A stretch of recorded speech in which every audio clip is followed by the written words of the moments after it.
Hello, I am Abigail Grauberger, and for this presentation, I will be comparing and contrasting Chopin's E minor prelude, Bach's prelude in C, and Bach's Crucifixus. For this presentation, we'll begin with the introduction of each piece, why I chose the pieces, and an individual description of the three works, and the evidence I found when comparing and contrasting the pieces. Now, comparing and contrasting Chopin's E minor prelude, Bach's prelude in C, and Bach's Crucifixus, we see evidence that Bach has influence on Chopin, and it's fascinating to see the evolution of music and how we see elements from the Baroque period that pop up in the Romantic period, and how the relationship between Chopin and Bach are really quite fascinating. We see similarities between descending bass line motion, phrase rhythm, mood, and the reason I chose these three pieces was specifically for Bach's Prelude in C.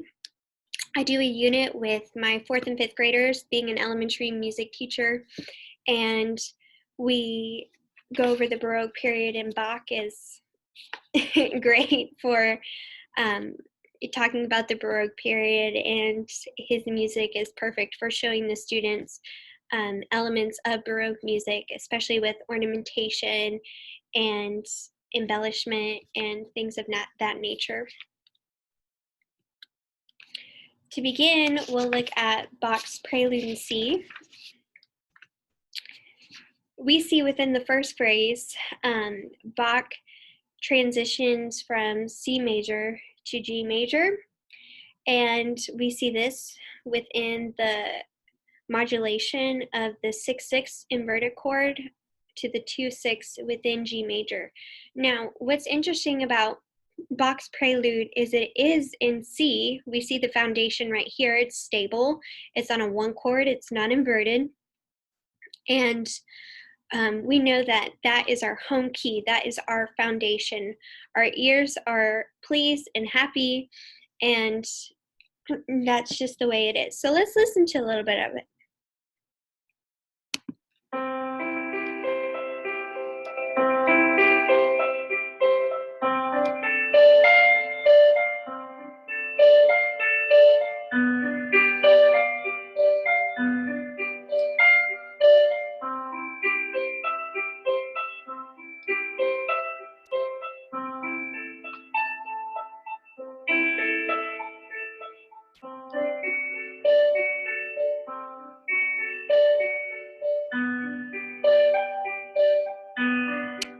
Okay, and we see that the harmony or the harmonic rhythm generally moves within that bass line. Not necessarily the half notes, but right here on the syncopated rhythm with the da-dum, and then it descends here, goes back up. So we see also some neighboring motion as well. Now, when we look at Bach's prelude and we see the movement from tonic C major to dominant G major, we especially see that in measures 24, 25, and 26. We see the dominant here, and we see the 164 is an embellishment of a pedal tone for the dominant key. And we also see that there's a delayed cadence within the suffix, because it could end here, but he keeps going, which makes it the delayed cadence. Now, later when comparing the work of Bach's Crucifixus, we also see the phrase rhythm operating in this more cyclical fashion. So especially within this piece, it feels as if it's a ballerina spinning, and she's spinning and spinning and spinning, especially within the arpeggiation of the right hand. And finally, at the last chord in C major, the tonic, she ends on her final pose. And so we see that within those two pieces, which is neat. Now, looking at the Schenkerian analysis, we see the Kuften, which is the primary tone, is scale degree 3 here within the key of C, not the key of G, but the key of C.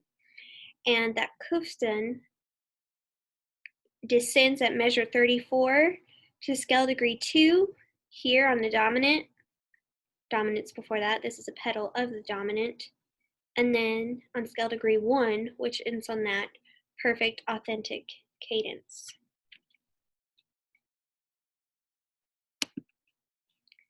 Now, when we look at the hypermeter, we feel it in groupings of 4. And I'm going to play a little bit so you can feel that with me. 1, 2, 2, 3, 3, 4, 4, 1, 1, 2, 2, 3.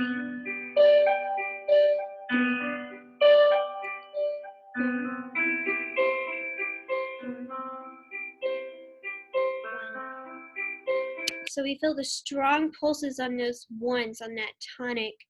And but in measure 11 here, we can see that there's some indication of metrical reinterpretation where we're feeling it in 4, it's going along, we get to 3, but then the following measure changes, so it feels as if this is a 1. And now we're in the dominant of G, which is why that feels like it's in a strong 1. Within the hypermeter, that is. Now, when we look at the baseline, we see that there's stepwise descent. Again, not in the half notes, but instead we see it in the syncopated 8th note rhythms up here. And you could say this, so we go from the D to the C, or to the E, back to the D. That could be considered neighbor tones. But then we see the D, E, back to the D and the C. So we just see this diatonic descent that is happening. And this gives the mood a different character compared to the other 2 pieces because this is stable, this is secure. The foundation of the moving bass line is clean and it pleases our ears. There's no tension, it just does exactly what we want it to do, even when it's prolonging the dominant. Now, contrasting this to Chopin's E minor prelude, we see a different environment and a different mood. Chopin's E minor prelude comes from his 24 preludes, and this one is beautiful and haunting, and Chopin loved it so much that he wanted it played at his own funeral because he really poured his heart into it and wanted it to implement elements of lament and mourning that one feels for death. So let's listen to a little bit.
Okay, so we see that the mood is completely different. Bach's prelude was this happy, uplifting breath of fresh air, and Chopin's E minor prelude is this somber, sad, and just really touches your emotion of how beautiful sadness can be, though. For me, this piece gives me the imagery of trees in the fall. We know that the leaves are dying, but they still have these beautiful colors of red and gold and green, and there's still beauty in death. And I think that that is what Chopin is trying to implement in his prelude, especially here. So much so that he wanted it done at his own funeral.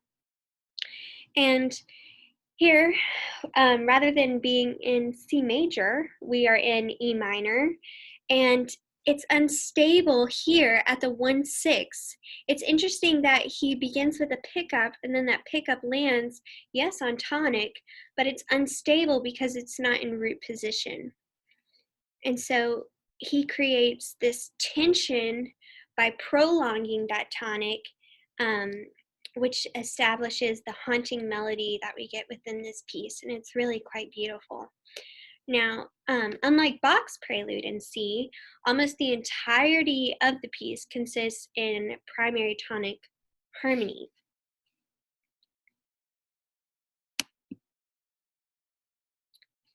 Now, Chopin's E minor prelude, when we look at the phrasing, we see elements of phrase expansion. Especially at measures 9 through 16, we have a lead-in right here, where the first phrase ends here on the 5-7, but it is extended by this lead-in link, which creates an overlap from the link to the next opening phrase. And that overlap is this push and pull, or this ebb and flow between the phrases in this particular piece, and it's really quite interesting.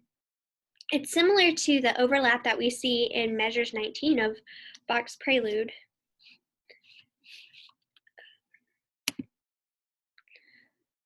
So again, talking a little bit more about phrasing, we see deceptive harmonic motion right here with the 6th chord. We think that it's going to end. It could end because we have an E here, but we have a C here, C chord, minor C, or well, major C chord here. And that delayed cadence just draws out that deceptive motion, especially from the 7, the 1-6-4 chords, German 6, diminished 3. But then we have this breath, we have this pause of the fermata of rest. And some could argue that the rest can indicate a sense of death, that is when death has occurred, the breath and life have stopped, which is interesting to think about. But then we get these G major chords with a 4-3 suspension, and it's like we are at peace with death, and we know that that is not our finality. We have heaven is awaiting us. But it's interesting because, like Bach's prelude in C, Bach begins and ends on the tonic of C major. And here, Chopin's E minor prelude begins and ends with the key of E minor. Now, when we look at the bass line here, we see chromatic descent, which is completely different from the diatonic descent we see within the bass motion of Bach's prelude in C. And here we see chromatic descent, stepwise motion from G, F sharp, F natural, back to F sharp, to E. And again, it just creates this tension, and this swell of the dominant creates this instability that is really quite interesting, because it also adds to the mood of death and what death makes us feel as uncertainty. And Chopin really does a great job of not text painting, but taking the music and painting it to represent those feelings that we do feel. And again, as mentioned before, he delays the arrival of the cadence using that deceptive motion. Now we're going to look at Bach's Crucifixus. And Bach's Crucifixus comes from his B minor Mass, which is based on the Mass Ordinary. This particular movement is centered on the the crucifixion of Christ, and the Latin text translates to, "For our sake he was crucified under Pontius Pilate, he suffered death and was buried," which I think is also appropriate because Easter is coming up, and it's quite beautiful. Let's listen to a little bit.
Okay, and excuse me. And like Chopin's E minor prelude, Bach's Crucifixus is also in the key of E major, or excuse me, E minor. And it takes on similar characteristics of Chopin's prelude. And it's interesting to note that Chopin looks at Bach's Crucifixus and was inspired by it and takes the elements from his Crucifixus and puts it within his own prelude. Now, when we look at the style, we see that the passacaglia is right here in the bass line, and what that is a composition similar to a chaconne that we fill in triple time, and in this case, we do fill triple time, especially in the 3/2 meter. And the bass notes here, the quarter note bass notes, are acting as eighth notes, this driving eighth note pulse that is cycled throughout the entire piece. Here's just a little bit.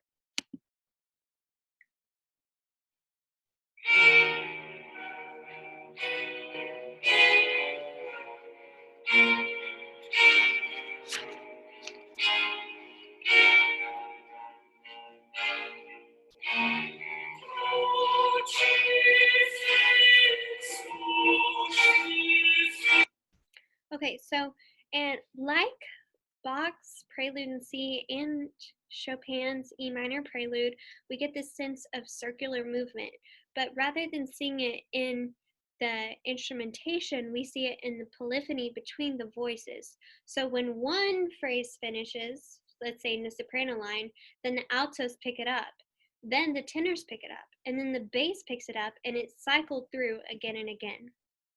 And it's really clever how he does that.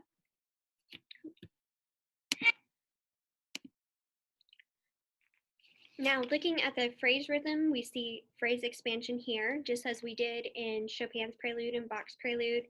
And here we see it in the prefix, which is also in that basso continuo. That happens right here, and it's repeated. And this gets repeated throughout the entire piece. It is the foundation of the piece. We also see the second phrase follows with a suffix, just as the first phrase does, which can indicate a parallel period. Now, when looking at Schenkerian analysis, we see scale degree, the Kuften begins on scale degree 8 in the key of G major. That's important to note because even though we're in E minor, what Bach does in this particular piece is makes G major our home key. It is our foundation. Even though we are starting on E minor, our goal is the G major. So this is where we get scale degree 8, scale degree 7, and when we look at this is top of page 4 of the Crucifixus. We get scale degree 6, scale degree 5, scale degree 4, scale degree 3, scale degree 2, and scale degree 1.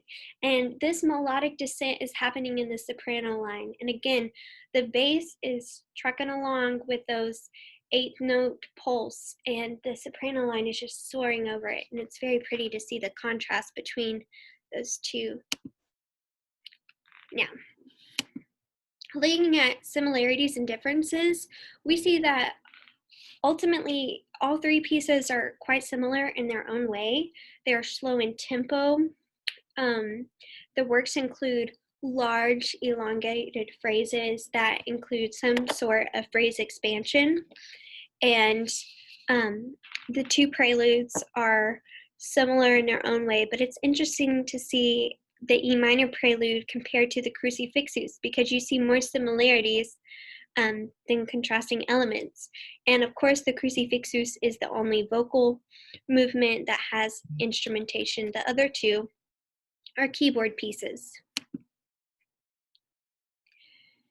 Then, and like I said, we see similar phrase models. That's what I was talking about with the cyclical fashion of how each of them move in that pulse of spinning and leaves falling and one voice taking over another voice. You just see this constant movement within the three pieces, which is quite beautiful.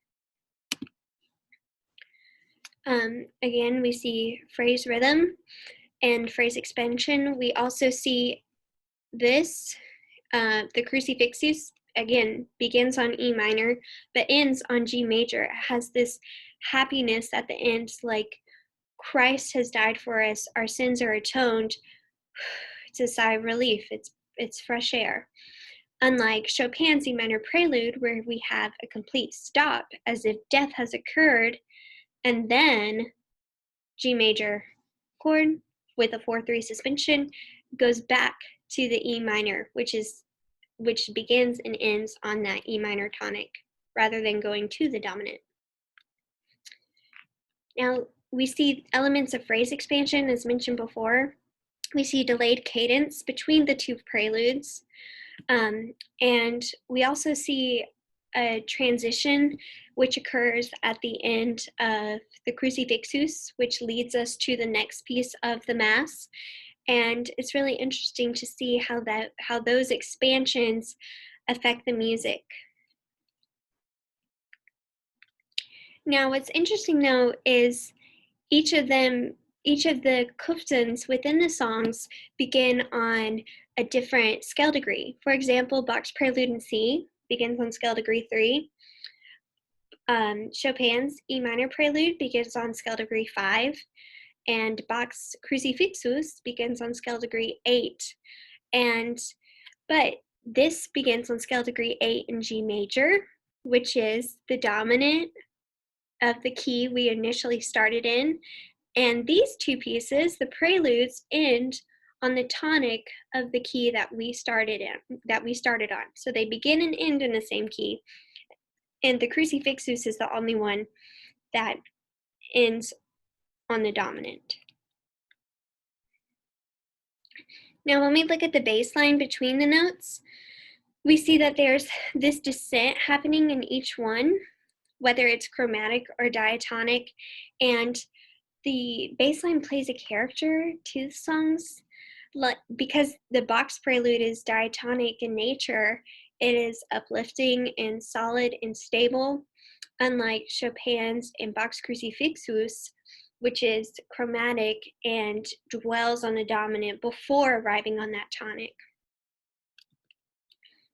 And ultimately, I think that these three pieces are great to choose for my students because they shows them elements that they see within the Baroque era and how those elements are transferred and influence Chopin, especially into the Romantic era. And it's just really neat to see the differences and how Chopin uses Bach's ideas but makes them his own and creates music that tells a story. And I think that's what's really neat about each of these pieces is that they tell a story and they touch our moods and they are also just super moving in their own form and fashion.